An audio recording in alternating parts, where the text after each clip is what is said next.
Hey, welcome to Imagine BL Story. If you're new here, don't forget to hit that subscribe button. It really encourages my work and helps me bring you more stories. Now sit back, relax, and enjoy today's story. Did you see his lips? Goddess, I want to taste them. And those eyes when he laughed? I'd beg on my knees just to make him smile like that again. Oh, that scent. The voice wasn't mine, and it wasn't talking to me. But I heard every desperate, filthy word from inside the bathroom stall at Seoul's most exclusive corporate gala. An alpha had walked in moments ago, and now his inner wolf was having a complete meltdown over some Omega, panting like he was in rut while I sat frozen, not daring to breathe. Wait, the scent. It's stronger here, closer. Is he actually in? A vicious grunt cut through the rambling, sharp and violent. Then heavy footsteps stormed out, leaving me alone with my racing heart. I waited a full 30 seconds before emerging from the stall. The bathroom was empty. All marble and gold fixtures, the faint scent of expensive cologne lingering in the air. No sign of whoever that was. I washed my hands slowly, staring at my reflection. Flushed cheeks, wide eyes, my heart still doing gymnastics. What the hell just happened? I'd never heard someone's inner wolf before. Didn't even know it was possible. But that voice had been so clear, so visceral.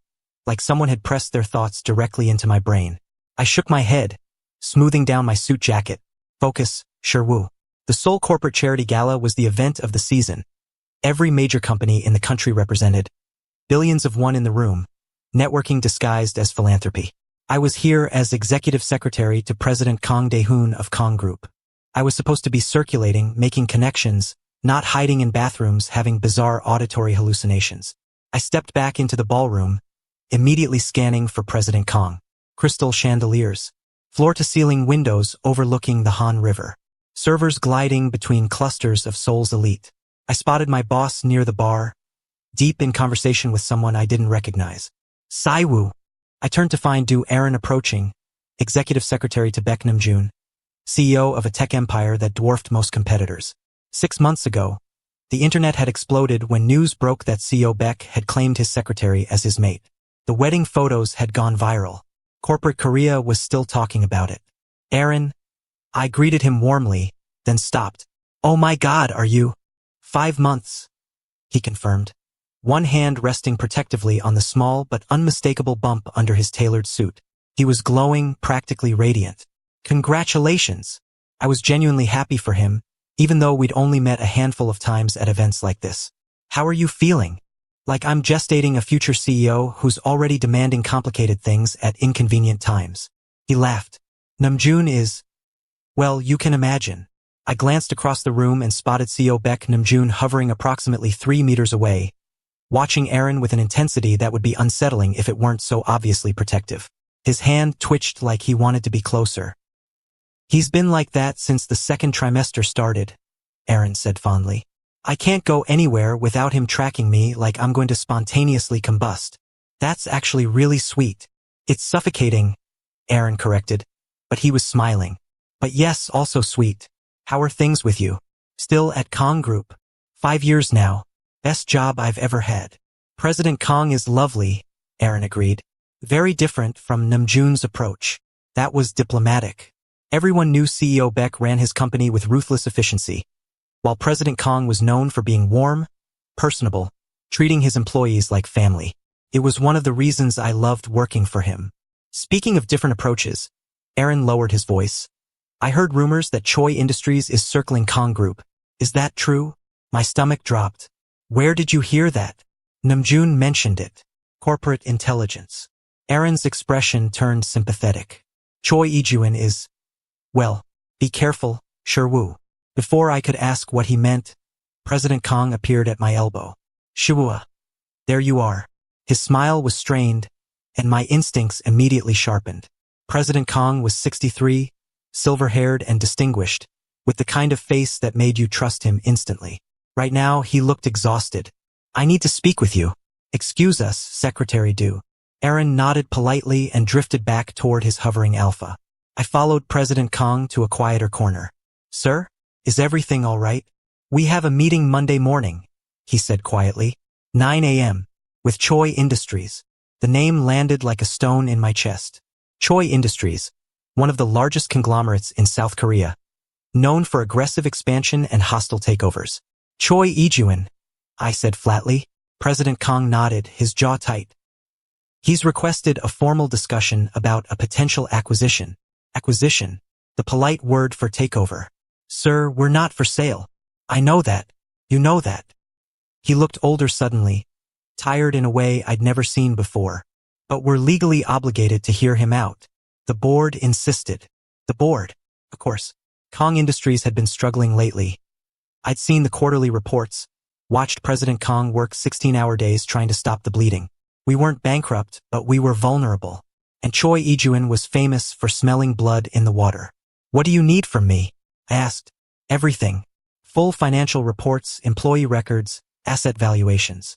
President Kang's hand settled on my shoulder, warm and paternal. I'm counting on you, Shi-woo. This company is my life's work. My father built it from nothing, and I'll be damned if I let some corporate raider tear it apart for scraps. The conviction in his voice made my throat tight. This wasn't just business to President Kang, this was legacy. Family. Everything. We'll fight him, I promised. Whatever it takes. He smiled, some of the tension leaving his shoulders. That's my boy. He drifted away to schmooze with potential investors, leaving me standing alone with my thoughts churning. Choi Yi-jun. Monday morning, 9 a.m. I'd never met the man, but his reputation preceded him, 32 years old. Took over his father's company at 25 and tripled its value in 7 years through brilliant strategy and absolutely ruthless execution. The business journals called him a visionary. His competitors called him a vulture. I pulled out my phone and did what any good secretary does when facing an unknown threat. Research. The first image that came up made me pause. Choi Yi-jun was not what I expected. Sharp jawline, intense eyes, the kind of face that belonged on magazine covers. There was a photo from some corporate event, him in a perfectly tailored suit, expression cold and calculating, like he was already 3 steps ahead of everyone in the room. I was studying his face when someone bumped into me from behind, jostling my phone. Sorry, a deep voice said curtly. I turned to apologize, but the alpha was already walking away. Tall, broad shoulders, moving through the crowd with the kind of confidence that made people instinctively step aside. Something about his silhouette and scent felt familiar, but I couldn't place why. I looked back down at my phone, at Choi Yi-jun's photograph, and felt a chill run down my spine. Monday morning, 9 a.m. The war was about to begin.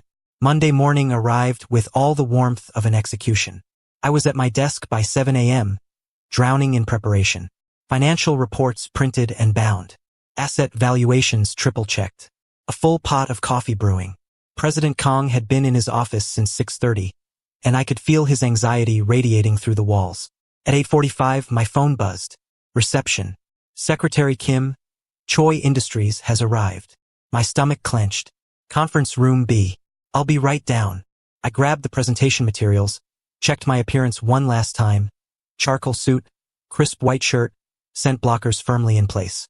I looked professional, competent, like I wasn't about to face a corporate executioner. The elevator ride down felt too short. Conference room B was our nicest.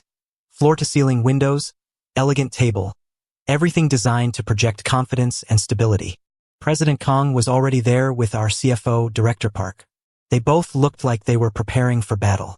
They're in the lobby, I reported quietly. Should I bring them up? President Kang nodded, straightening his tie. Let's get this over with. I took the elevator back down, my heart doing an uncomfortable rhythm against my ribs. Through the glass lobby doors, I could see them, 3 figures in expensive suits. I pushed through with my best professional smile. Good morning, Choi Industries. The woman spoke first, sharp-eyed, efficient. I'm Director Han Ji-young, CFO. This is our legal counsel, Attorney Go. She gestured to the man beside her, then turned to the third figure. And CEO Choi Yi-jun. The world tilted slightly. He was even more imposing in person than in photographs. Tall, broad-shouldered, with a face that could have been carved from granite. Dark eyes that missed nothing. The kind of presence that made a room feel smaller just by existing in it. And his scent. Oh God, his scent. Even through industrial strength blockers, I caught it. Rain and cedar, sharp and clean, with an underlying alpha musk that made my mostly dormant wolf stir and my mouth water. It wasn't overwhelming, wasn't aggressive, but it was there. Distinct. Familiar. Wait, my brain stuttered, connecting dots I didn't want to connect. The bathroom. Saturday night. The voice gushing about some Omega. That scent. It's stronger here, closer. No. No, no, no. Secretary Kim? Director Han was looking at me expectantly. I forced my smile wider, refusing to look directly at Choi Yi-jun. Welcome to Kang Group. If you'll follow me. The elevator ride up was torture. I pressed into the corner, trying to maintain professional distance, but the space felt too small. Yi-jun's scent kept brushing against my blockers, testing them, and I was very careful not to breathe too deeply. He hadn't said a word, hadn't even looked at me, but I could feel him there, a pressure against my senses, and part of me, the Omega part one usually kept locked down tight, was very interested in that scent profile. Stop it, I told my instincts firmly. He's here to destroy everything you care about. Conference room B felt like a gladiatorial arena. Introductions were made. Hands were shaken. Everyone took their seats, President Kang and Director Park on one side, Choi Industries on the other. I sat at the end with my laptop, ready to take notes. Yi-jun sat directly across from President Kang, and when he finally spoke, his voice was exactly what I expected. Deep, controlled, absolutely devoid of warmth. Thank you for agreeing to this meeting, President Kang. I'll be direct. Choi Industries is interested in acquiring Kang Group. We've reviewed your financials and see significant potential for restructuring. Restructuring. Code for layoffs and liquidation. President Kang's jaw tightened. Kang Group is not for sale. Everything is for sale at the right price. Yi-jun slid a folder across the table. Our initial offer. The number inside made Director Park inhale sharply. It was generous. Insultingly generous. Which meant Yi-jun knew exactly how desperate our situation was. We're a family company, President Kang said, voice tight. My father built this from nothing. Our employees will be evaluated and retained where appropriate. Yi-jun's tone didn't change, clinical and detached. This is business, President Kang. Personal sentiment doesn't factor into market value. You're so mean. Why are you being mean? That's our mate's boss. Be nice. I jolted so hard I nearly knocked over my water glass. The voice. The same voice from the bathroom. Clear as day, whining directly into my brain. Oh God. Oh no. It was him. It was his wolf I'd been hearing. I looked up without thinking, and Choi Yi-jun's eyes locked onto mine for the first time. The impact was physical. Those dark eyes were sharp, calculating, completely unreadable. He held my gaze for exactly 2 seconds, enough to acknowledge my existence, then dismissed me entirely, returning his attention to President Kang. But his sense spiked, just barely. A brief intensification that my Omega senses caught even through the blockers. The wolf purred, pretty eyes. Did you see? He looked at us. Finally. Want to see those eyes looking at us all the time. Preferably when he's pinned under. Secretary Kim. I snapped back to attention. President Kang was looking at me expectantly. The Q3 projections, please, he said. Of course. My hands were steady as I pulled up the presentation, even though my brain was screaming. I routed it to the main screen and stood to walk through the slides, hyper-aware of Yi-jun's gaze tracking my movement. I was good at this part. I'd given hundreds of presentations. The numbers were solid, the narrative was clear, yes, we'd had setbacks, but we had strategies in place, a 5-year plan that showed sustainable growth. Your projections assume a 30% increase in market share. Yi-jun interrupted halfway through. Based on what data? Market analysis from. Outdated market analysis. He corrected, voice flat. The sector shifted 8 months ago. Your projections are fantasy. His wolf whimpered. Don't be rude to him. He worked hard on those slides. Look how neat they are. Heat crawled up my neck. With respect, CEO Choi. Respect would be presenting realistic numbers, not wishful thinking. His eyes were cold. Your company is hemorrhaging money because leadership makes decisions based on sentiment rather than strategy. President Kang stood abruptly. Now wait just a minute. Sit down, President Kang. Yi-jun's voice didn't rise, but something in it made it a command. Alpha presence, bleeding through. You accepted this meeting. I'm telling you the truth. Your company is failing. The European expansion? Disaster. The manufacturing partnership? Scammed. The rebrand? Money thrown at a problem that required structural change. Each word landed like a physical blow. I could see President Kang's face going red, Director Park shrinking in his seat. And I could hear the wolf whimpering. Stop, stop, stop. You're hurting him. Look at his face. Our mate is upset. Stop being mean. Your loyalty to your employees is admirable. Yi-jun continued, merciless. But it's costing jobs in the long run. Another year of this and Kang Group will collapse entirely. My offer isn't a threat, President Kang. It's a lifeboat. The silence that followed was crushing. President Kang looked small, defeated, like every fear he'd been carrying just got validated. We need to discuss this internally, he said finally, voice hollow. You have 1 week. Yi-jun stood, his team following suit. After that, the offer decreases by 10%. He was already moving toward the door when President Kang spoke again. You're wrong about me. Yi-jun paused, glanced back. Am I? I love this company, these people. That has to count for something. It doesn't. Yi-jun's expression was completely neutral. Love doesn't pay salaries or prevent bankruptcy. Good morning, President Kang. He walked out, his team following. And I was left standing there, staring at the closed door, my heart a complicated knot in my chest. Because Choi Yi-jun had just eviscerated my beloved boss with surgical precision. And his wolf had spent the entire meeting whimpering about how mean he was being to me. President Kang didn't leave his office for 3 hours after the meeting. I brought him tea. He didn't drink it. I offered to reschedule his afternoon calls. He waved me away. Finally, around 2 p.m., he emerged looking like he'd aged a decade. Shi-woo. His voice was quiet, defeated. Pull the last 5 years of financial records. All of them. I knew what he was looking for. Proof that Choi Yi-jun was wrong. He wouldn't find it. I spent the afternoon compiling reports, and with each document, Yi-jun's words echoed louder. The European expansion lost us 40 million won. The manufacturing partnership scammed for 60 million. The rebrand, expensive consultants, flashy campaigns, zero structural change. Oh God, Yi-jun was right. About all of it. The realization sat in my stomach like lead. President Kang wasn't a bad person. He was kind, generous, treated everyone with respect. But kindness didn't make you a good CEO. Love didn't balance budgets. By 5 p.m., President Kang called me into his office. The financial records were spread across his desk like casualties of war. He was right, wasn't he? His laugh was bitter. About everything. Sir, don't. He held up a hand. I can see it now. Every mistake, every bad call. He looked at me, eyes red-rimmed. Maybe I should take his offer. Maybe it's the responsible thing to do. My throat closed. Sir, this is your life's work. My life's work is failing, Shi-woo. He straightened, some of his dignity returning. I need to think. Go home. We'll regroup tomorrow. President Kang. Go home, Shi-woo. Gentle but firm. That's an order. I left feeling hollowed out. Tuesday morning, I arrived to find a message waiting. President Kang wanted me to deliver documents to Choi Industries. Contract drafts for their legal team. He was actually considering it. The thought made me nauseous. Choi Industries' headquarters was in Gangnam. All glass and steel, aggressively modern. The lobby alone probably costs more than our entire building. I gave my name at the reception, and within minutes, I was being escorted to the top floor. Executive level.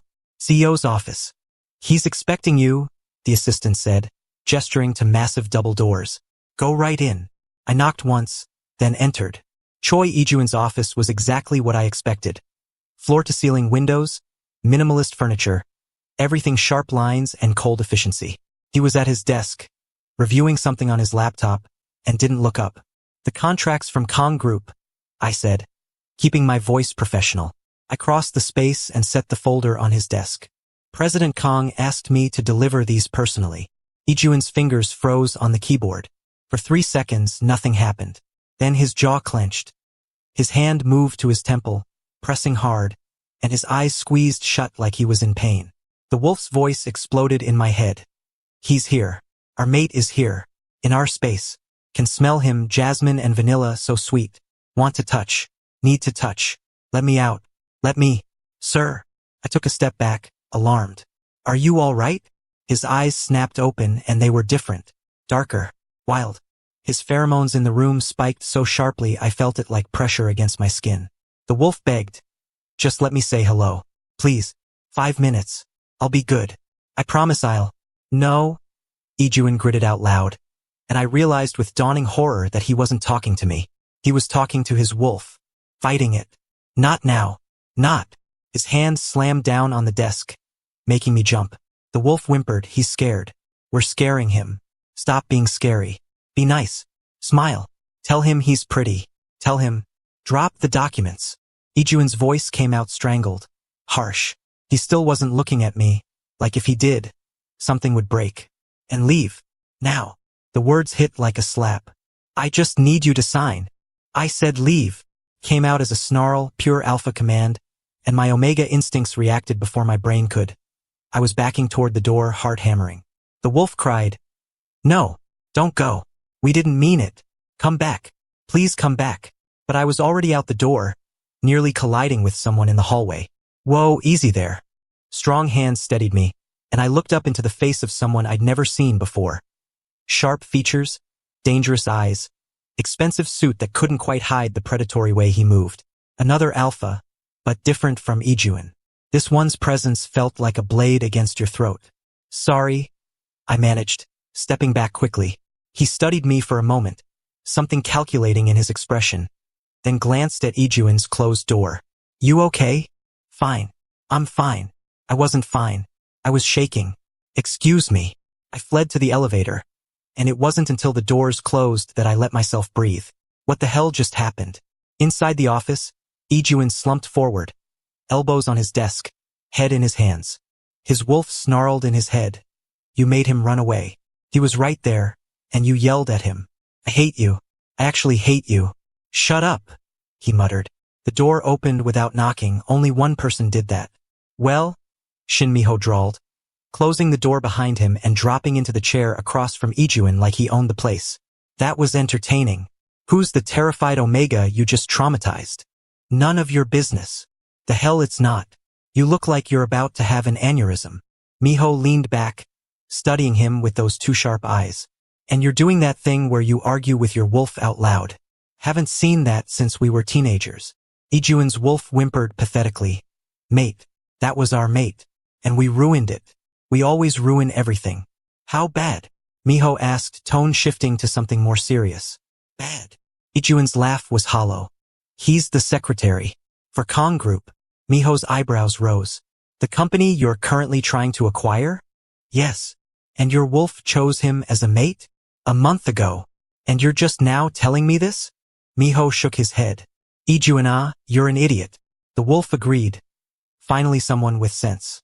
I can handle it, Yi-jun said tightly. You just screamed at your mate to get out of your office. That's not handling it. Mi-ho pulled out his phone, typing something. You need help. I don't need. Not asking. Mi-ho stood, heading for the door. I'm sending you something. Read it. And for God's sake, apologize to that Omega before your wolf eats you from the inside out.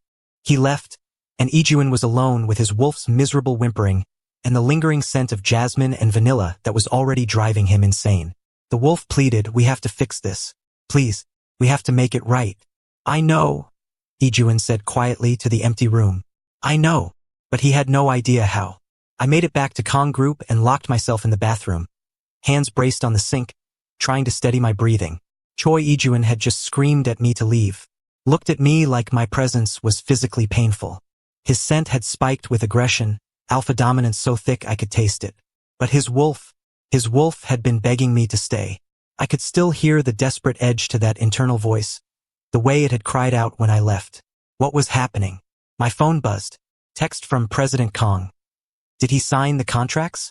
I stared at the message. The contracts were still in Yi-jun's office. And signed. I'd run out before getting them back. There was a complication. I'll return tomorrow. 3 dots appeared, then disappeared. Finally, understood. I pocketed my phone and looked at my reflection. Flushed cheeks, wide eyes, the faint tremor in my hands I couldn't quite control. Tomorrow. I had to go back tomorrow. The thought filled me with equal parts dread and something else I didn't want to examine too closely. I returned to Choi Industries 2 days later, armed with courage I didn't feel and scent blockers applied thick enough to choke. Yi-jun's assistant waved me through immediately. He's expecting you. This time when I entered, Yi-jun didn't look up from his paperwork. Didn't acknowledge my presence at all. I crossed to his desk and set down the folder. I'm back for the contracts. The wolf's voice exploded. He came back. He came back. Look at him. That gray suit is new. Gray is his color. Want to tear it off. Bet he looks better naked on our... Yi-jun's pen stilled for a fraction of a second. You don't have to. His voice was flat, controlled. I'll have them couriered back by the end of the day. Professional. Distant. Like I was just another assistant. But I could hear his wolf practically vibrating. The wolf purred. The way he stands. So proper. Bet he's proper about everything. Want to make him improper. Want to mess up that perfect hair and... Is there anything else? Yi-jun still hadn't looked at me. No, sir. The wolf growled. Sir. He called us sir. Why is that? Okay, focus. Be professional. Don't think about him calling us sir in the bedroom when we tie him up. Don't. I fought the blush that threatened to assault my face. CEO Choi. My mouth moved before my brain approved. About the other day. When I was here last. His jaw tightened. It won't happen again. I just want to understand. There's nothing to understand. Finally, he looked up, and his eyes were arctic. You delivered documents. I was having a migraine. That's all. Liar. But I couldn't call him out without admitting I could hear his wolf. The wolf begged. Tell him. Please tell him. Explain that we didn't mean to scare him. That we just want. Understood. I said quietly. I'll see myself out. And I literally hightailed it out of there before I lost my mind completely. I didn't see him again until 3 weeks later when the merger became official. Despite my prayers that something would go wrong. Anyone but him acquiring our company. I stood in the conference room as President Kang signed the papers with shaking hands and tears in his eyes. Choi Industries now owns 60% of Kang Group. The press release called it a strategic partnership. The staff called it a funeral. And Choi Yi-jun took up residence in our building for a comprehensive operational review. Guess who was assigned to him? Me. As President Kang's secretary, I was in the best position to help him adjust to the company's workings, which meant I saw him every single day. He set up in one of the executive offices on our floor, door always closed, working 16-hour days. People were terrified. Rumors spread who's getting fired, which divisions are being cut, when the bloodbath would begin. My job became both easier and infinitely harder. Easier because Yi-jun was efficient, decisive, quick. Harder because every interaction was torture. Because his wolf's thoughts were getting more unhinged. Every single time. Monday morning, coffee delivery. Your 9 a.m. is here, I said, setting down his coffee. The wolf purred. He brought coffee. Without being asked. That's mate behavior. Providing. Can we keep him, please? Yi-jun took the cup without looking up. Tell them 5 minutes. Tuesday afternoon. Staffing reports. These 3 positions are redundant, Yi-jun said, marking the document. His fingers brushed mine as he handed it back. The wolf gasped. Touched him. Touched him. Skin on skin. Electric. Do it again. More touching. All the touching. I pulled back quickly, cheeks heating. I'll prepare the severance packages. Wednesday, hallway collision. I was carrying a stack of files when someone called my name. I turned too fast, lost my balance, and suddenly Yi-jun was there. One hand steadying my elbow, the other catching the falling papers. We were close. Too close. I could smell him, rain and cedar cutting through my blockers. The wolf growled, this close. Could just lean in. Could know, bad idea. Terrible idea. But he smells so good. Want to sink my teeth in his throat and claim him. Let me out. Careful, Yi-jun said, voice tight. He released me like I'd burned him and walked away. I stood there, heart pounding, while his wolf whimpered in my head. Thursday evening, working late. I was at my desk when Yi-jun emerged from his office, loosening his tie. Past 8. The floor was empty except for us. You're still here, he observed, finishing the Q4 projections. The wolf whined. He worked so hard. Should eat. Should rest. Want to feed him. Want to carry him home and... Don't stay too late. He was already moving toward the elevator. The wolf cried, wait. Come back. Want to talk to him. Want to hear his voice more. Want everything. The elevator doors closed, and I was alone with the ghost of his scent and my increasingly complicated feelings. The thing was, I knew now. I'd done the research, talked to other Omegas who'd experienced mate bonds. The constant presence in my head, the way my body responded to his scent, the pull I felt whenever he was near. It wasn't random. Choi Yi-jun's wolf had chosen me as his mate. which meant on some biological, instinctual level we were supposed to be together. Except the actual alpha wanted nothing to do with me. Oh, he was professional, respectful even, never crossed lines, never inappropriate. But there was a wall between us that might as well be reinforced steel. He didn't smile, didn't make small talk, barely looked at me unless necessary. His wolf was in love with me. He was not, and that hurt more than I wanted to admit. The week that followed was chaos. Rumors exploded through the office like wildfire that one of the 3 subsidiaries under our company, Kang Manufacturing, was being shut down. 400 jobs will be eliminated. The bloodbath everyone had been dreading finally here. People cornered me at the coffee station, desperate for answers I couldn't give. I deflected, reassured, defended Yi-jun's decisions even as doubt gnawed at my gut. Was I protecting him or the company? I couldn't tell anymore. President Kang took it the hardest. I found him in his office one afternoon, staring out the window with that hollow look people get when they've lost something irreplaceable. He didn't say much, just squeezed my shoulder, called me a good boy, thanked me for standing by him. The guilt of working alongside the man dismantling everything President Kang had built sat in my chest like lead. But the worst part? Yi-jun never explained, never clarified, just sent me brief, professional emails asking for reports and retention analyses like he wasn't tearing people's lives apart. His wolf whimpered constantly in my head, miserable and apologetic, while the man himself remained locked behind walls I couldn't break through. I was drowning in the space between what his wolf wanted and what he refused to give me. I didn't plan to confront Yi-jun. I was going to be professional, ask calmly for clarification, maybe request a staff meeting to address concerns. That plan lasted exactly until I walked into his office and saw him calmly reviewing spreadsheets like he hadn't just detonated 500 lives. Is it true? The words came out harder than intended. Yi-jun looked up, one eyebrow raising. Secretary Kim. I don't recall scheduling. Is it true about Kang Manufacturing? I closed the door behind me, not caring about protocol. Are you shutting it down? That's not your concern. The hell it isn't. My voice rose. I work here. These are my colleagues. People are terrified right now. And you're sitting here like what? He leaned back in his chair, studying me with those unreadable dark eyes. Like a CEO making business decisions? The wolf purred. Oh, he's angry. Look at those eyes flashing. He's magnificent when he's angry. Want to make him angrier. No, wait, want to make him not angry. Want to, like someone who doesn't care about human lives. I care about sustainable employment. Yi-jun's voice stayed level, infuriatingly calm. Kang Manufacturing has been operating at a loss for 3 years. The facility is outdated, the equipment obsolete. Keeping it open isn't compassion, Secretary Kim. It's delaying the inevitable. So you just cut them loose? No warning, no transition plan. I didn't say that. I blinked. What? I said the current operation is unsustainable.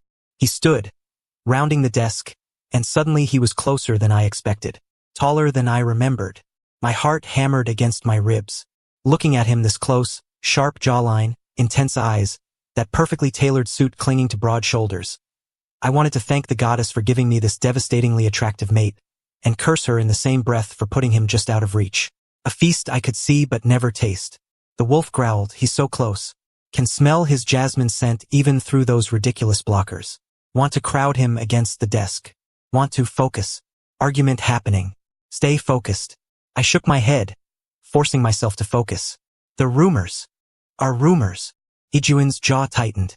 Started by people who got partial information and panicked. Yes, Kang Manufacturing, as it exists now, will close. But the staff will be offered positions in our main production facility in Busan. Better equipment, better pay, better working conditions. We're even covering relocation costs. I stared at him. You? What? I'm not a monster, Secretary Kim. Something flickered in his expression. Despite what you clearly think. The anger drained out of me, replaced by confusion. Then why didn't you announce that? Why let people panic? Because the Busan facility needs renovations first. The timeline isn't confirmed. I don't make promises I can't guarantee. He crossed his arms. And frankly, I don't owe anyone explanations about internal business decisions. You owe them basic human decency. The wolf cheered. Yes, tell him off. He's being an ass. Beautiful, fierce mate. Yi-jun's eyes narrowed. You're very bold for a secretary. And you're very cold for someone who's supposed to be helping us. The air between us crackled. We were standing too close, and I realized with a jolt that this was the longest conversation we'd ever had. The first time I challenged him directly. The first time he'd looked at me like I was a person instead of a problem. "You don't understand business," he said, but there was less bite to it now. "I understand people." I held my ground. "And you're about to lose the trust of an entire company because you can't be bothered to communicate like a human being." The wolf purred, fierce. "Our mate is fierce. Did not expect this. Love this. Want to bite those lips." Something shifted in Yi-jun's expression. The corner of his mouth twitched. Was that almost a smile? "You have opinions, Secretary Kim." "I have a backbone, CEO Choi." This time he definitely smirked. Just barely, but it was there. Apparently, the tension shifted, morphing into something else entirely. Something that made my skin feel too tight and my pulse race for entirely different reasons. Then his phone rang, shattering the moment. That seemed to snap him back. He stepped away, professional mask sliding into place. "We're done here, CEO Choi. I'll issue a clarification statement by the end of the day." He returned to his desk, already reaching for the phone. "Anything else?" "Yes, I wanted to say. Explain why your wolf wants me but you clearly don't. Explain why I can hear every desperate thought while you stay locked behind walls." "No, sir." I left, hands trembling, head spinning. That smirk, that almost smile. The way he'd looked at me like I was interesting instead of inconvenient. The wolf whispered as I reached my desk. "Proud of you. Standing up to us. Not many people do that." Despite everything, warmth bloomed in my chest. The statement went out at 4 p.m., and the panic deflated almost immediately. People were still nervous, but the terror evaporated when they learned about the Busan positions and relocation packages. I should have felt relieved. Instead, I felt unsettled, because Yi-jun had been right, about the manufacturing facility being unsustainable, about the restructuring being necessary, even about the communication timing. Announcing too early would have created different chaos. He'd been right, and I'd yelled at him anyway, but also, he'd listened, actually issued the clarification because I pushed, changed his approach because I challenged him.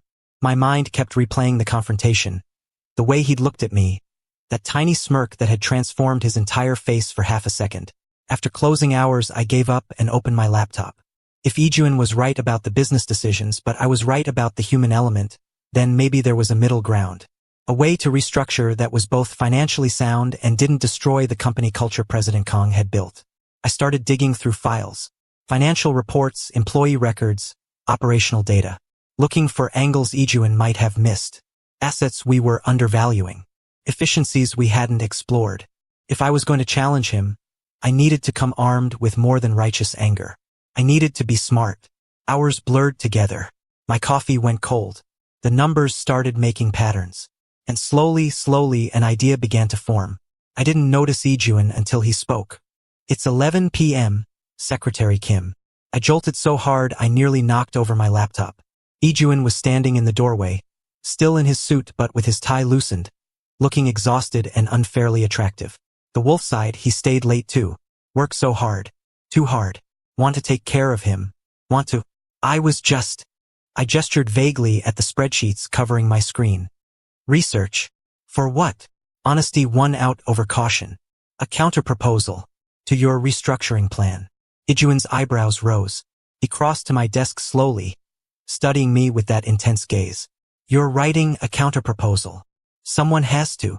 And you think you can do better than my entire strategy team?" "I think I know this company better than your strategy team." I straightened my spine. "I've been here 5 years.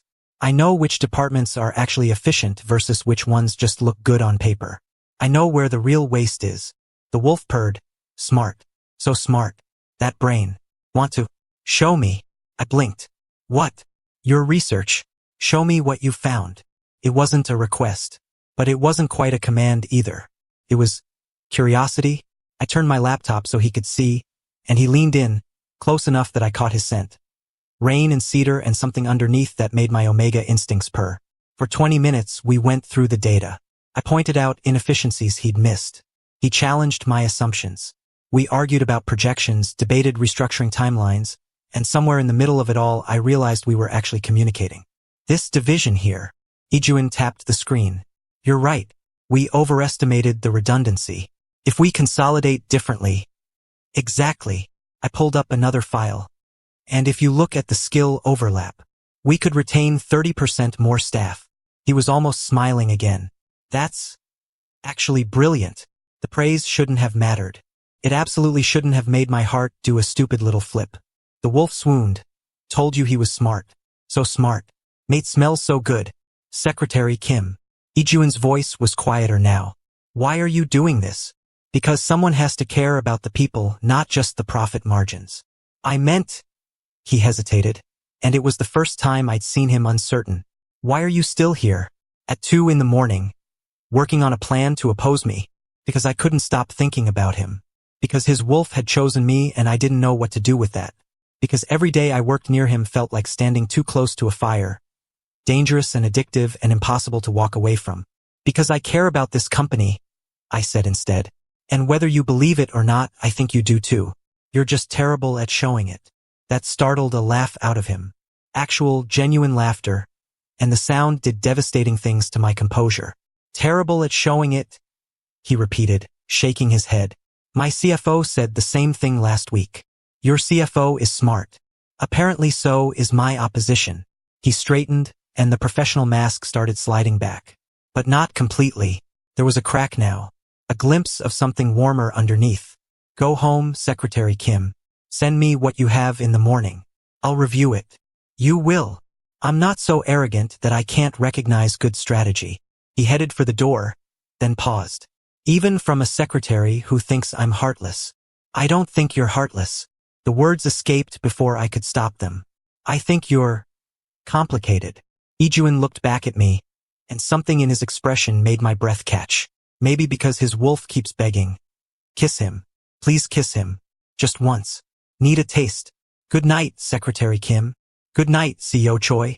He left, and I was alone with racing thoughts and the ghost of his scent and the terrifying realization that I was falling for someone who might never fall back.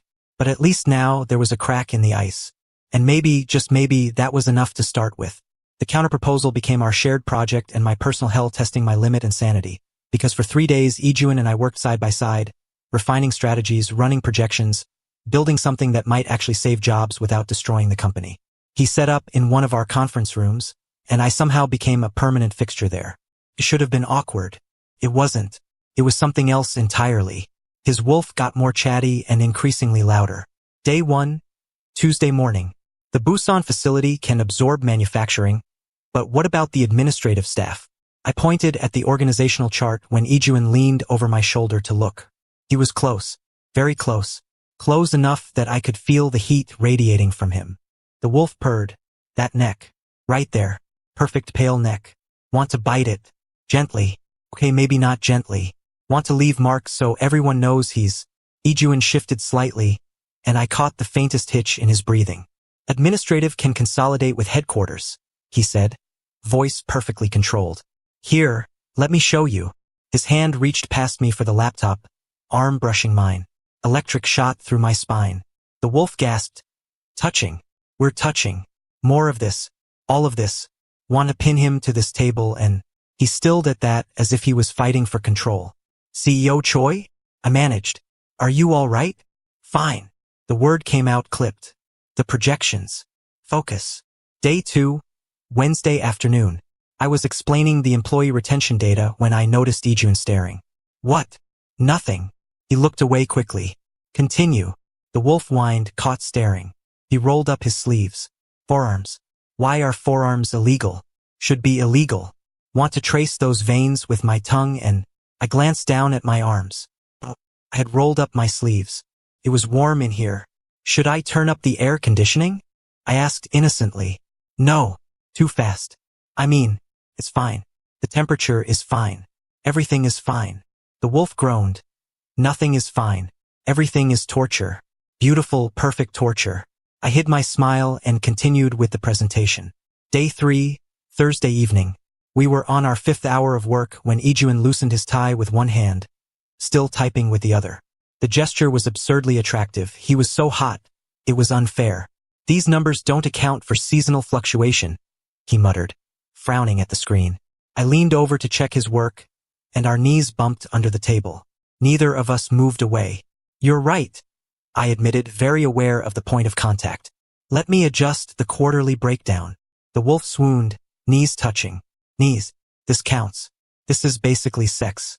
Okay, not sex but contact. Don't move. Never moving again. Secretary Kim. Yes. Yi-jun was looking at me with an expression I couldn't read. You can call me Yi-jun. When we're working like this. The formality is... He trailed off. Unnecessary? I offered. Something like that. The wolf cheered. Yes. First names. Progress. Next, touching. Then, everything. All right, Yi-jun. His name felt dangerous in my mouth. And you can call me Shi-woo. The way his eyes darkened when I said it made my stomach flip. Shi-woo, he repeated quietly, like he was testing how it sounded. The tension was killing me. Like I was standing at the edge of a cliff, one push away from falling and combusting. And it went on till Friday, this dangerous dance with him and his wolf. Friday night, we were alone in the conference room again. Past 10. Everyone else had gone home hours ago. I was standing at the whiteboard, mapping out the timeline, when I dropped the marker. It rolled under the table. I'll get it. I started to crouch. I've got it. Yi-jun moved at the same time. We both reached for the marker. Our hands touched. Our eyes met. And neither of us pulled away. The wolf begged. This is it. This is the moment. Kiss him. Please kiss him. We've been good. So good. We deserve this. Please. Shi-woo. My name was rough in his throat. Yes. The air between us was electric, charged with weeks of tension finally reaching critical mass. His hand was still covering mine, warm and solid, and I could see the war happening behind his eyes. Then something happened. His eyes glazed over and for a split second I thought his wolf had taken over, but before I could process it, his mouth descended on mine. He kissed me, desperate, consuming, everything I'd been dreaming about for months. His hand slid into my hair, tilting my head back, and I gasped against his mouth. He took advantage, deepening the kiss until I was dizzy with it. The wolf howled, yes, finally. He tastes like... Oh goddess, he tastes perfect. More. Need more. My back hit the wall. When had we stood? And Yi-jun's body pressed against mine, solid and overwhelming. His other hand gripped my hip, fingers digging in possessively, and I made a sound that should have embarrassed me but didn't. Yi-jun. I breathed when he moved to my neck, kissing down the column of my throat. Please. The wolf growled. Mark him. Want to mark him. Want everyone to know he's ours. He was kissing me like he was drowning and I was air. Like his restraint had just shattered all at once. His scent was everywhere. Rain and cedar and pure alpha. Cutting through my blockers and making my Omega instincts sing. I pulled him impossibly closer, hands fisting in his shirt, and when he groaned against my skin, the sound went straight through me. This was real. This was happening. He wanted me, then Yi-jun went rigid. He pulled away, stumbling back like I'd burned him. His eyes were wild, hair mussed from my hands, lips swollen, and the look on his face. Oh no, that? His voice was wrecked. He wouldn't look at me. That was a mistake. The words hit like a physical blow. What? A mistake. He was already moving, grabbing his jacket from the chair with jerky movements. This can't happen. We can't. I shouldn't have. Yi-jun, wait. I reached for him, but he jerked away from my touch like it hurt. The wolf cried, no, no, no. Don't run. Please don't run. We need him. Tell him. This didn't happen. His voice was cold now, that professional mask slamming back into place. We're working together. That's all. Nothing more. You just kissed me like... I lost control. The words were sharp, cutting. It won't happen again. Ever. The wolf wailed, liar. We're a liar. Tell him the truth. Tell him. Forget this happened, Secretary Kim. He was at the door now, wouldn't even look back at me. I'll see you Monday. We'll discuss the proposal. Professionally. That's all this is. All it can ever be. But, good night. The door closed behind him with a finality that echoed through the empty room. I stood there, back still pressed against the wall, lips still tingling, my whole body shaking. I could taste him, could still feel the imprint of his hands on my skin. That wasn't nothing. That was everything. And he'd just run. The wolf whispered miserably in my head. Come back. Please come back. We didn't mean it. We want him. We need him. But Yi-jun was already gone. I slid down the wall until I was sitting on the floor, trying to process what just happened. He kissed me like I was everything, then looked at me like it was the worst thing he'd ever done. I didn't cry. I wouldn't let myself cry. But God, it hurt. Whoa, you've made it this far. If you're still enjoying the story, drop a comment and tell me where you're watching from and what time it is. I love seeing how far these stories travel. Now let's continue. Monday morning, I arrived early hoping to avoid Yi-jun. It didn't work. He was already in the conference room when I walked in with the updated proposal documents, looking like he'd gotten as little sleep as I had. But where I probably looked like death, he looked perfect. Composed. Like Friday night never happened. Secretary Kim. His voice was arctic.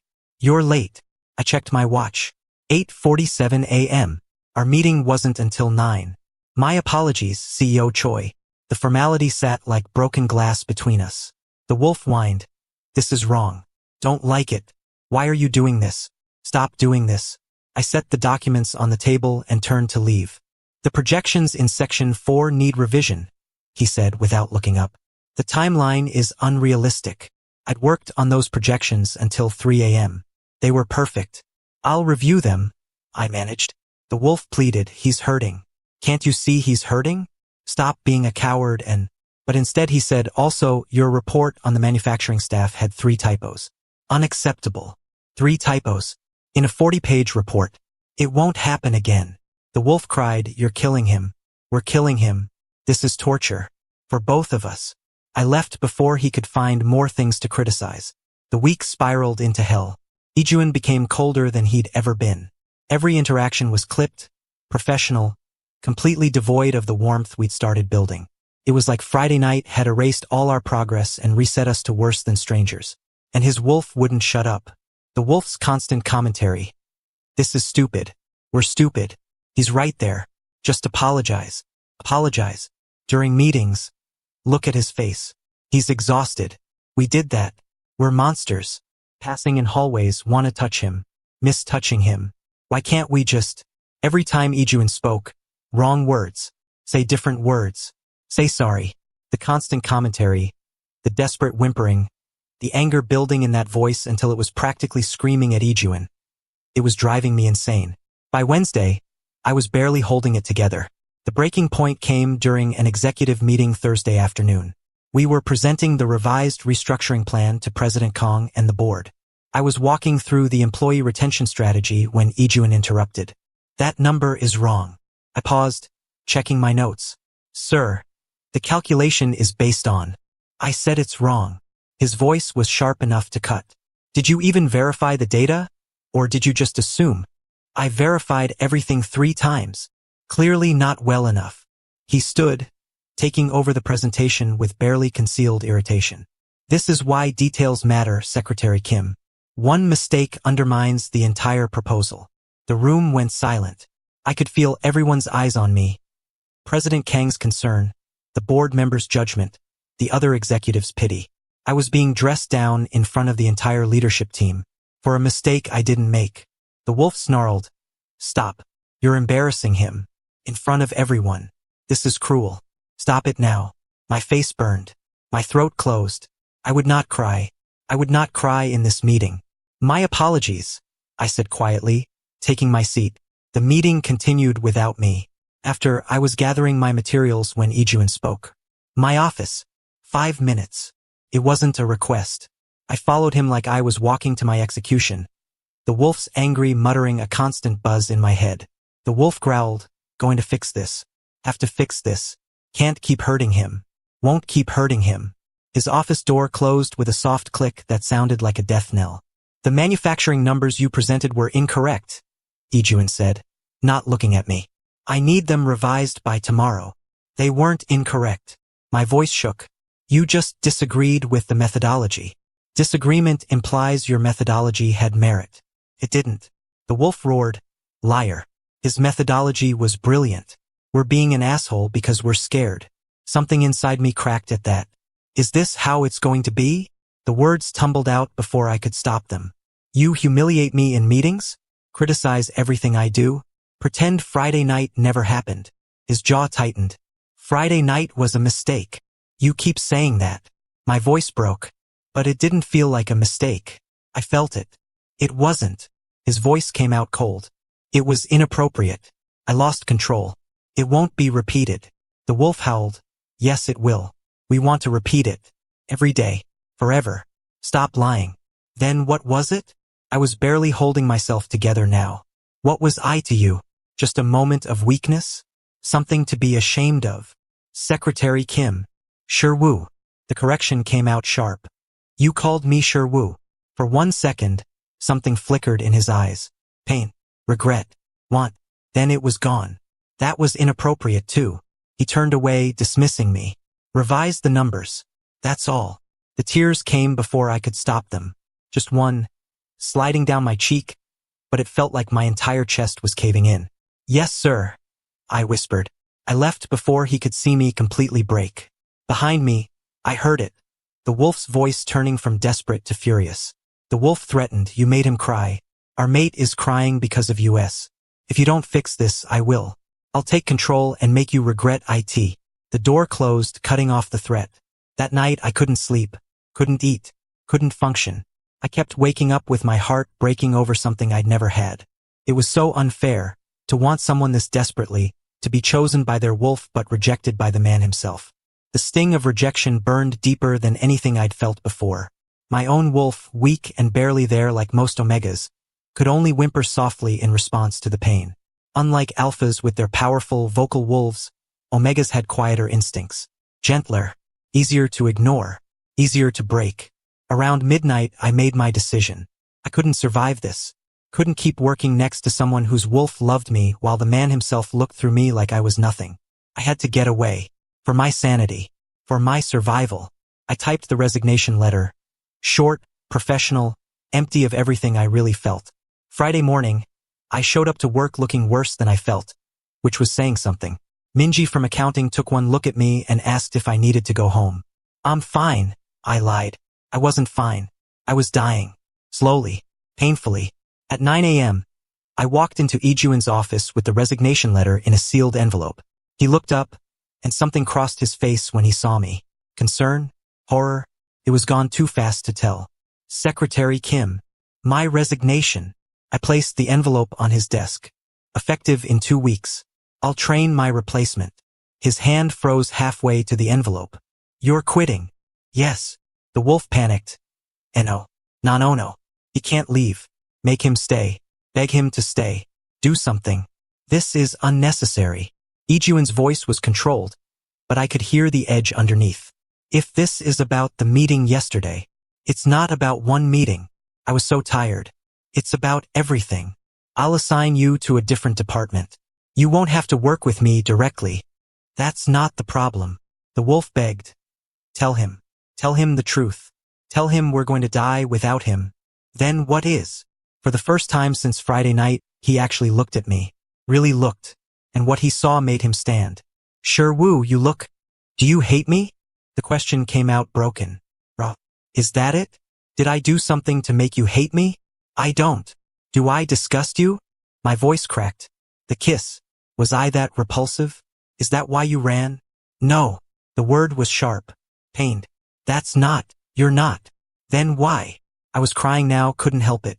He looked at me this time, but said nothing. Like he was fighting really hard not to spill. And weirdly, his wolf was very quiet, reduced to whimpers. I guess I got my answer. Keep the resignation letter. I'll see you Monday to begin the transition. I left before he could say anything else. Before he could see that I wasn't just heartbroken. I was completely, utterly shattered. I spent the weekend in my apartment, ignoring calls, ignoring the world, trying to figure out how to survive 2 more weeks working next to someone who'd kissed me like I was everything and then treated me like I was nothing. Saturday night, the rain started. The heavens poured down as if to cry for me when I'd exhausted my own tears. Relentless morning, washing the city in gray that matched the hollow ache in my chest. I picked up my phone, scrolling through social media when I saw it. A photo from some charity event. CEO Baek Nam-joon and Secretary Do Aaron, looking impossibly happy. Aaron's hand rested on his visible baby bump, and Nam-joon's hand covered his, both of them smiling like they'd won the lottery. The caption read, Seoul's power couple expecting their first child. CEO Baek reportedly unbearably excited, according to sources. I stared at the photo longer than I should have. They'd made it work. secretary and CEO, Omega and Alpha, mate bond and all. Aaron had gone from hiding his feelings to being loved openly, proudly. He'd gotten his happy ending. Why couldn't I?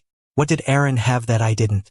What made CEO Beck choose him while Choi Yi-jun actively fought against the bond? Maybe I wasn't enough. Maybe Yi-jun's wolf had made a mistake. Maybe that was why he was so determined to keep his distance. He'd looked at me and found me wanting. By Sunday evening, it was a downpour. I was making tea I wouldn't drink when someone pounded on my door. Not knocks, pounds. Desperate, urgent hammering that made my heart leap. I checked the peephole and froze. Choi Yi-jun stood in my hallway, soaked to the bone. Hair plastered to his forehead, suit clinging to his body. He looked like he'd been standing in a monsoon for hours. He looked completely wrecked. I yanked the door open. What the hell? I'm sorry. The words rushed out, desperate and raw. I'm so sorry, Shi-woo. Please. I need to explain. I need you to understand. Are you insane? I grabbed his arm, pulling him inside. You'll catch pneumonia. He stumbled in, water dripping everywhere. Up close, he looked worse. Lips tinged blue, shaking so hard his teeth chattered, eyes red-rimmed. How long have you been out there? Maybe 3 hours? He ran a hand through his wet hair. I was trying to leave, to give you space. But my wolf wouldn't let me. He took control, dragged me here, made me stand in the rain. The wolf's voice was clear in my head. He's inside, with us. Finally. Don't mess this up. Be good. Be convincing. I flinched at the desperation in it. Yi-jun noticed. What? Nothing. Keep talking. My wolf is furious with me. His laugh was hollow. For how I treated you. What I said. Tonight. I was trying to figure out what to say. How to apologize. He swallowed hard. And then he just took over. Next thing I knew, I was standing outside your building in the rain, and he wouldn't let me leave until I fixed what I broke. The wolf insisted. Needed to come here. Had to. Couldn't let him keep being a coward. Our mate needs to know the truth. Yi-jun. My voice shook. There's something I need to tell you. I need to explain first. His eyes met mine, vulnerable and scared. About why I ran. Why I've been fighting this so hard. You don't have to. I do. He was still shivering. This isn't my first mate bond. The world stopped. What? 5 years ago, my wolf chose someone. An Omega. Brilliant, beautiful. We bonded. Got engaged. I thought it was forever. His jaw tightened. He left. Said I was too cold. Too distant. That being with me was like loving a statue. Beautiful but lifeless. That my wolf was obsessed with him. But the man attached to that wolf couldn't actually feel anything. My chest ached. Yi-jun. He broke the bond. Walked away. It almost destroyed me. His hands clenched. So when my wolf chose you, when I felt that pull, that certainty, I panicked. What if I'm too broken to be what you need? What if I destroy you the way I destroyed him? That's why you ran. I whispered. After the kiss. I was terrified. Tears mixed with rain on his face. Of wanting you this much. Of failing you. Of watching you realize I'm not enough and leaving. I thought if I pushed you away first it would hurt less. But all I did was hurt you worse. The wolf growled. Would murder him if it wouldn't hurt us too. So stupid. Could have had our mate weeks ago. Yi-jun. I stepped closer. I need to tell you something. I can hear him. Your wolf. I've been hearing him for months. He went very still. What? Since the gala. The bathroom. When your wolf started gushing about an Omega. My face heated. I didn't know it was me. Or that it was you. But I heard every word. And ever since, I've heard every single thought your wolf has had about me. The color drained from his face. You've been hearing him? This whole time. Every desperate, thirsty, absolutely unhinged thought. I smiled despite everything. About my neck, my forearms, how he wants to bite my knees. The 10 different fantasies. The wolf panicked. Oh goddess. He knows. He knows about the fantasies. And the knee thing. This is mortifying. But also good. Maybe good. He's so embarrassed right now. Yi-jun said, covering his face. And also somehow thrilled. He's happy, I know. I pulled his hands away gently. Because he's been begging you for months to tell me the truth. And you wouldn't listen. The wolf cheered. Finally. Someone with sense. Tell him everything. Tell him we've been dying without him. He's very bossy, I added fondly. He's in love with you. Yi-jun's voice was raw. Completely, desperately in love with you. Has been since the first time he saw you smile. I know. I stepped closer until we were almost touching. I've heard him say it approximately 400 times. And I've been an idiot. He reached for me, hesitating. I let fear control me. Let past pain dictate present choices. I hurt you because I was terrified of being hurt first. His hands finally cupped my face, trembling. But I'm done running, Shi-woo. I'm done pretending I don't want this. Want you. Both the man and the wolf were finally in agreement.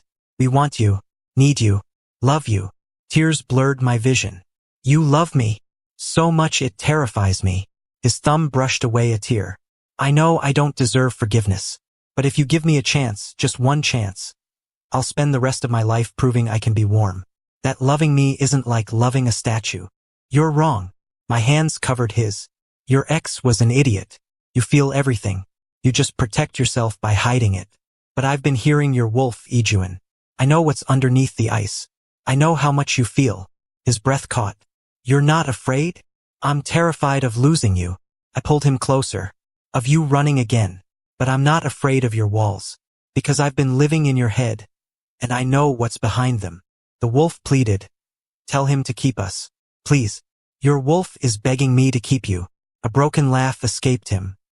He's smarter than I am. So, I whispered, are you going to kiss me? Or did your wolf drag you here for nothing? I'm going to kiss you. His voice dropped, rough and wanting. And then I'm going to spend the rest of the night showing you exactly how much I feel. The wolf howled, yes, finally, finally, this is perfect. Then stop talking. I breathed. And do it. When his mouth finally met mine, I moaned at the taste of him. Coffee and something darker. Something uniquely his that made my knees weak. His scent flooded my lungs, rain and cedar overwhelming my blockers completely. His pheromones crashing into me in waves as if to mark me, envelop me, claim me from the inside out. His tongue traced my bottom lip before delving deeper, searching, seeking, demanding everything I had to give. And I gave it, surrendering to him with equal measure, matching his desperation with my own. My hands fisting in his wet hair as I pulled him impossibly closer. The sound he made when I kissed him back, raw and grateful and wrecked, went straight through me like lightning. I love you, he murmured against my lips. I love you. I'm sorry. I love you. I love you too, I said while pulling him toward the bathroom. Let's get you warm. The wolf purred, mate, our mate, keeping him forever. In my bathroom, I turned on the shower, letting steam fill the space.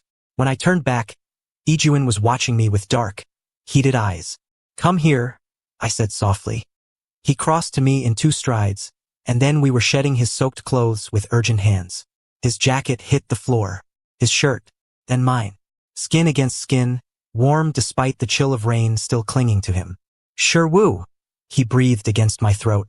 I know. I pulled him under the spray, hot water cascading over us. I feel it too. What followed was desperate and tender all at once. 3 months of wanting compressed into every touch, every kiss, every whispered promise. He worshipped me with shaking hands and breathless reverence, taking his time despite the urgency, proving with every caress that he wasn't cold, wasn't distant, wasn't broken.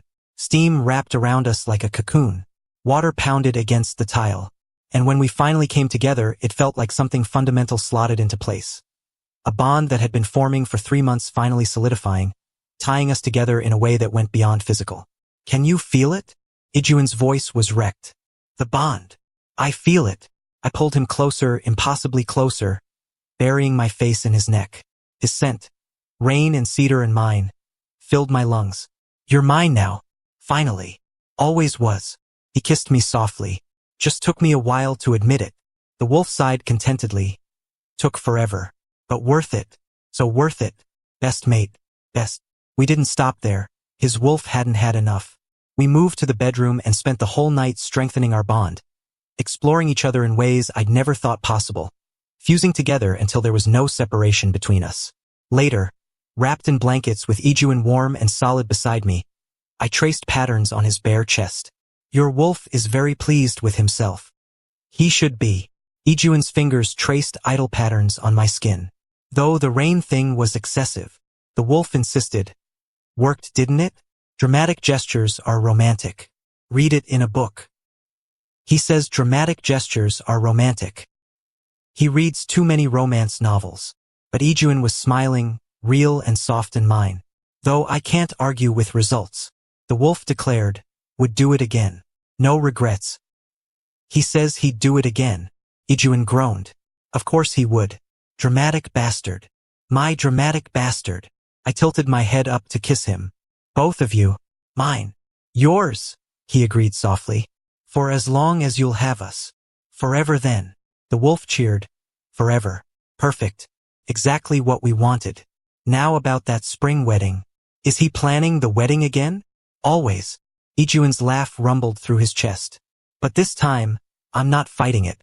Spring sounds perfect. Cherry blossoms. You in a hanbok. Me trying not to cry at the altar. You'll cry. Probably. He pulled me closer. I feel everything with you, Shi-woo. That's what my ex never understood. I don't feel less. I feel more. So much more that I have to hide it or I'd be overwhelmed. But with you, his voice dropped. With you, I don't want to hide anymore. My throat tightened. Good. Because I want all of you. The cold CEO and the man underneath. Everything. The wolf purred. Everything. He gets everything. Best mate. Never letting go. I love you. He said it like a vow. Both of us. We love you so much. I know. I pressed a kiss over his heart. I've heard it too many times to count. And I love you too. I fell asleep to warmth and woke to the scent of rain and cedar. Yi-jun's arm tightened around me.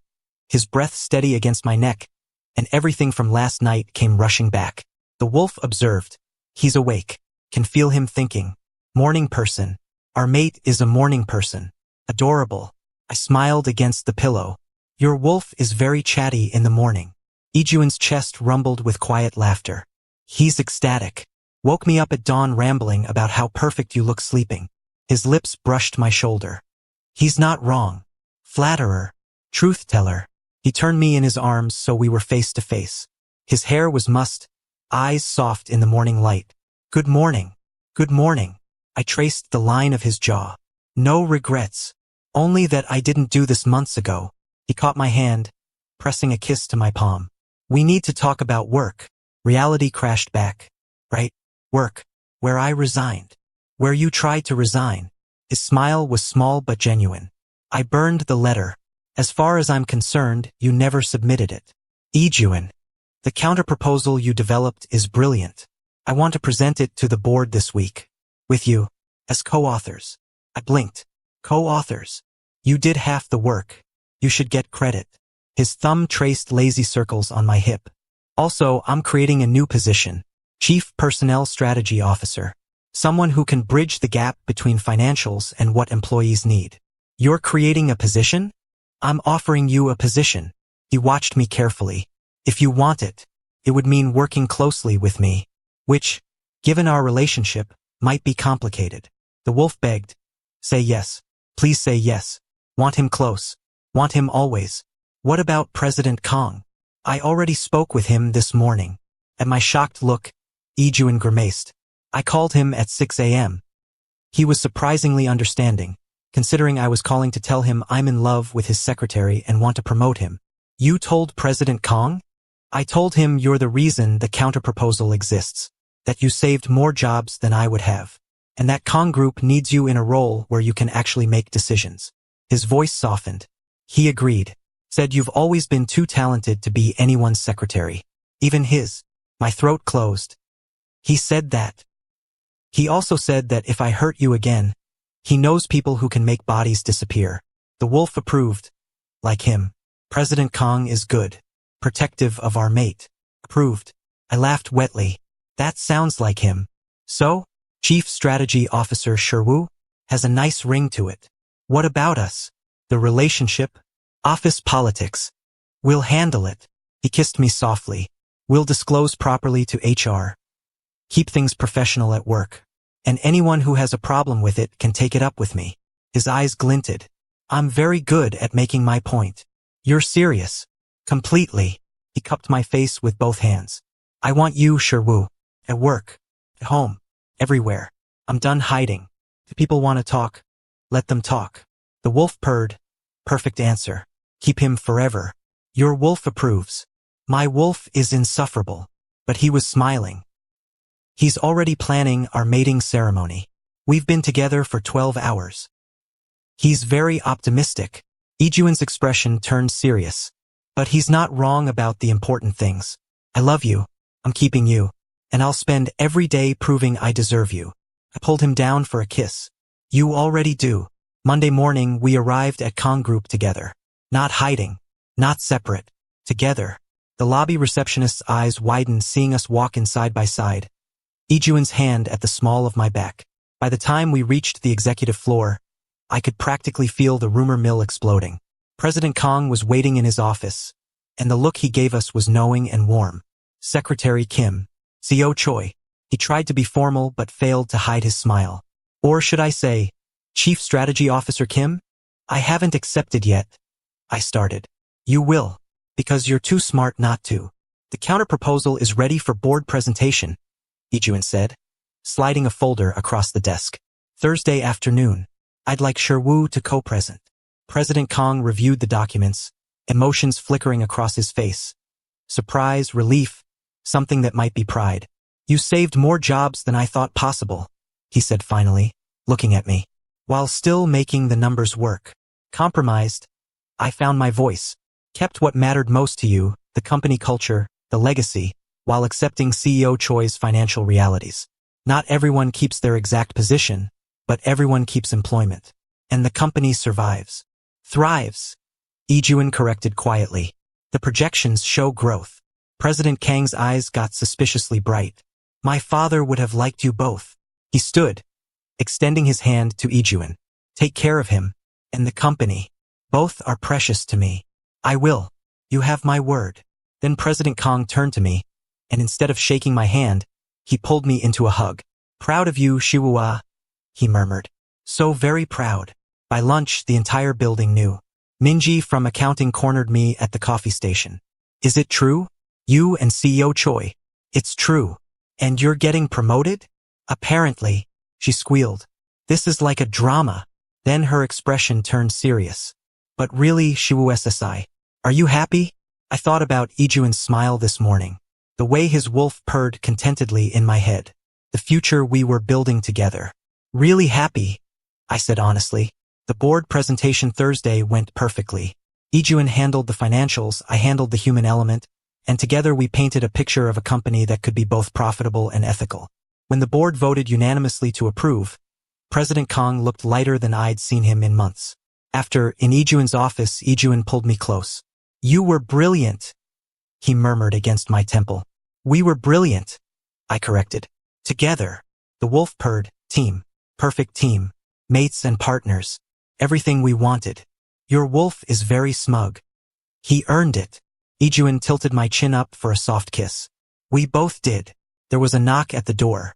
We sprang apart, but not before Yi-jun's assistant saw us and smiled knowingly. CEO Choi, you have a call from Shin Miho. Tell him I'll call back.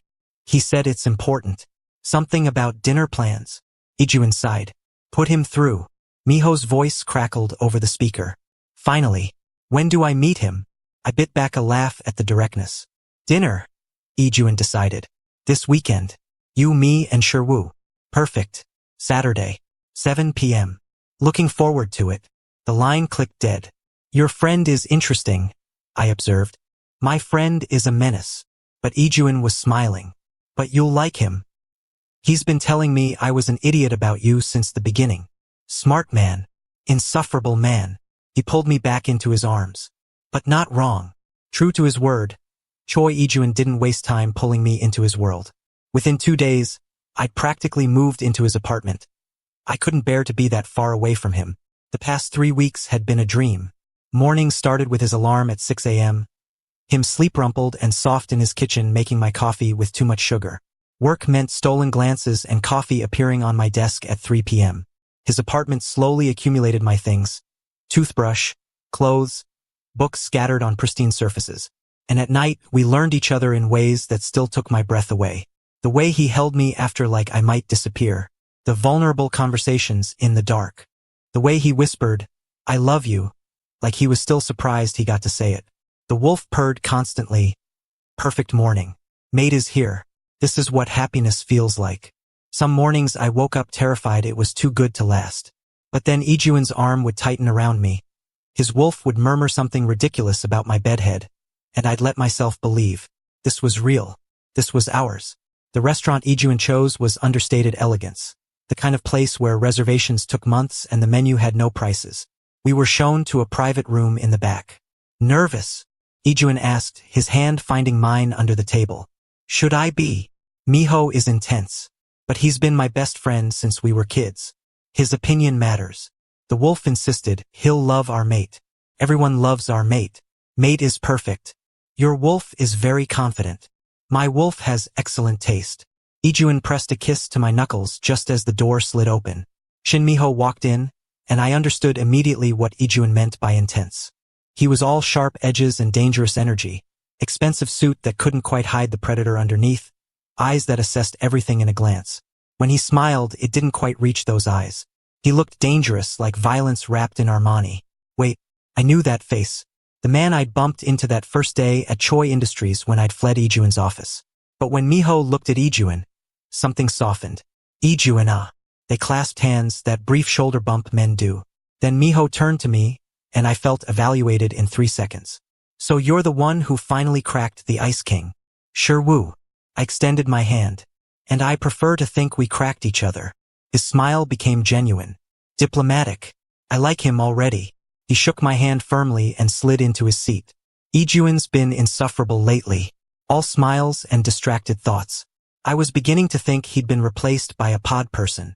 I've been happy, Yi-jun said simply, his hand finding mine again on the table. Not hiding. It's new for me. It looks good on you. Miho was actually charming once the dangerous edge settled. He told stories about teenage Yi-jun that made me laugh and my alpha blush. The way they interacted spoke of decades of friendship, of trust earned through shared history. So, Miho said over the main course, Yi-jun tells me you saved his corporate takeover by being smarter than his entire strategy team. I had a different perspective, I said modestly. Sometimes being inside a company helps you see what the numbers miss. Humble too. Miho raised his glass. You're far too good for him. I know. I agreed. And Yi-jun's hand tightened on mine with amused exasperation. The conversation flowed easily. Talk of business, shared acquaintances, carefully avoiding any discussion of exactly what Miho did for a living. I got the sense there were things I was better off not knowing. We were halfway through dessert when Miho's phone buzzed on the table. He glanced at the screen and his entire expression changed. Something between irritation and something else. Something almost pained. Problem? Yi-jun asked. Same problem I've had for months. Miho silenced the phone without answering. That damn prosecutor. Won't leave me alone. Prosecutor? I asked carefully. Some crusading Omega who thinks he's going to bring down my entire organization. Miho's jaw tightened. Persistent little bastard. Smart too, which makes it worse. The phone buzzed again. Same caller. Miho stared at it like it was a live grenade. Then, I swore I saw it. His hand twitched toward the phone. His jaw clenched. His eyes flashed with something that looked like an internal war. You could answer it, Yi-jun suggested mildly. I could also set myself on fire. Both would be equally intelligent decisions. But Miho's hand was definitely moving toward the phone now, almost against his will. He caught himself and jerked it back, looking furious. He's trying to put me in prison. I'm not taking his calls. The phone buzzed a third time. Miho made a sound that was pure frustration. His eyes unfocused slightly, and I recognized that look. I'd seen it on Yi-jun when his wolf was being particularly loud. I should go. Miho stood abruptly. Thanks for dinner. Shi-woo, excellent meeting you. Yi-jun, call me tomorrow. He was already moving toward the door. Miho. I'm fine. He didn't finish, already gone. Yi-jun and I stared at each other. His wolf? I asked quietly. Loud. Has been for a while. Yi-jun sighed. He won't talk about it. But yes, I think his wolf chose someone very inconvenient. A prosecutor trying to arrest him? The universe has a sense of humor. Yi-jun signaled for the check. Come on. We have somewhere else to be. We drove to the Baek Namjoon estate where he and Do Aaron were celebrating their twins' 100-day ceremony. The venue in Gangnam was beautiful, traditional meets modern, with low tables and cushions arranged around a central area where the twins were displayed like the precious miracles they were. I spotted Aaron immediately. He was radiant, glowing, seated beside the twins' cradles with CEO Baek Nam-joon hovering like a devoted satellite. Shi-woo! Aaron's face lit up when he saw us. He tried to stand, but Nam-joon was immediately there with a hand on his shoulder. Don't get up, doctor said to rest. The doctor said I could attend my own children's ceremony, Aaron corrected, but he was smiling. He gestured us over. Come meet them. We approached the cradles where two perfect babies slept, swaddled in traditional silk. This is Mincio, Aaron said softly, indicating the baby on the left. And this little troublemaker is Jiho. They're beautiful. I breathed, and meant it. The wolf gasped. Babies. Look at the babies. So tiny. So perfect. Want babies with our mate. Want. Yi-jun's hand tightened on my waist, and I knew he was hearing his wolf too. How are you managing? I asked Aaron. Exhausted. Happy. Terrified. He laughed. Sometimes all at once. But Nam-joon is incredible. Does all the night feedings. Changed his entire schedule around them. Nam-joon, overhearing, leaned down to press a kiss to Aaron's temple. They're mine. Of course I take care of them. The possessive certainty in his voice made something in my chest warm. This was what it looked like when it worked. Can I steal Shi-woo for a moment? Aaron asked Yi-jun. Secretary talk. Of course. Yi-jun squeezed my hand once before moving to talk with Nam-joon. Aaron patted the cushion beside him, and I settled carefully, very aware of the sleeping babies. So, he said with a knowing smile, Chief Personnel Strategy Officer, dating the CEO. Quite the promotion from secretary. It's been a journey. I heard about the resignation attempt, the standing in the rain, the grand gesture. Aaron's eyes were warm with understanding. Alphas can be idiots, the biggest idiots. But when they finally figure it out, he trailed off looking at Nam-joon. It's worth it, isn't it? I followed his gaze to where Yi-jun stood, and our eyes met across the room. He smiled, soft and private and just for me. Yeah, I said quietly. It really is. The wolf swooned. That's our mate. Look at him. So perfect. Want to give him everything. Want babies like these. Want. His wolf is thinking about babies. Isn't he? Aaron said with amusement. I flushed. How did you? Because Nam-joon's wolf did the same thing at our first ceremony. He laughed softly. They see babies and immediately start planning. It's instinct.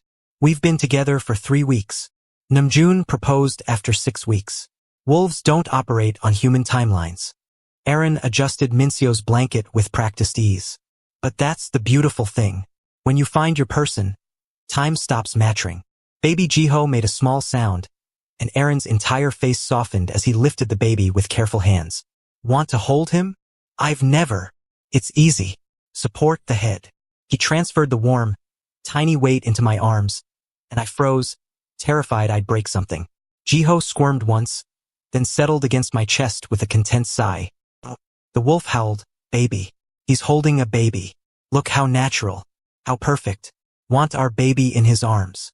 Want to see him round and glowing and yours. Want. Your wolf is having thoughts, Yi-jun said, suddenly beside me, voice thick with emotion. I looked up at him, this tiny life cradled in my arms, and saw everything in his eyes. The future, the possibility, the promise. Loud thoughts. I agreed. Good thoughts. He crouched beside us, one hand gentle on my back, looking at Jiho with wonder. Really good thoughts. Nam-joon appeared with Mincio, and the 4 of us, 2 couples, 2 babies, existed in a bubble of quiet contentment. It's terrifying, Nam-joon said softly, being responsible for something this precious. But worth it, Yi-jun asked. Every sleepless night, every moment of fear. Nam-joon looked at his family with absolute devotion. All of it. Worth it. Later, after we'd said our goodbyes and settled into Yi-jun's car, I leaned my head on his shoulder. Your wolf won't shut up about babies. No, he won't. Yi-jun laced our fingers together. But we have time. No rush. He's planning, though. Oh, he's been planning since the ceremony started. Names? Nursery colors? How many siblings? How many? The wolf declared 3. At least 3. Maybe 4. Big family. Happy family. He says at least 3. Yi-jun reported with amusement. He's very specific. I laughed, warm and content and so completely in love. Tell him we'll discuss it. After maybe a year of not constantly wanting to murder each other at work. Deal. He kissed my temple. But he's holding you to that. The wolf purred, holding him to all of it. Marriage. Babies. Forever. Everything. I know. I murmured, watching Soul stream past the window. And I'm okay with that. Because this us felt like the beginning of something extraordinary. The Ice King who wasn't really cold at all. The wolf who chose right from the start. And the secretary who was brave enough to fight for both of them. Our story. Our future. The end. Author's note. Somewhere in Seoul, a mafia boss is still ignoring a prosecutor's phone calls. But not for much longer. His wolf has plans. Story 3 coming soon. Thank you for listening. If you enjoyed the story, share your thoughts in the comments. I'd love to hear from you. Don't forget to share with a friend and turn on notifications so you don't miss the next upload. Until next time, keep daydreaming in BL.